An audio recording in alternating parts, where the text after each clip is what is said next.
যে দেখলাম খালি গা, জিন্স কালো প্যান্ট, তারপর ওখানে উত্তরমুখী হয়ে একটু কুচকে শুয়ে থাকা, খালি গা, বয়স 35 হবে। আর শরীরে আমি বাহ্যিকভাবে কোনো আঘাত দেখতে পাইনি। একটা বোতল আছে, আর একটা ইনহেলার, একটা কালো মোবাইল স্যামসাং, আর একটা বিড়ির মনে হয় প্যাকেট।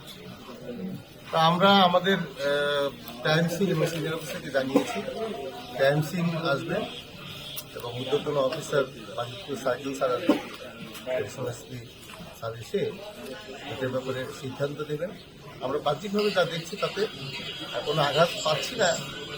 এটা পোস্টমর্টেম বা ফরেন্সিক করার পরে মৃত্যুর কারণটা কি আমরা জানতে পারবো।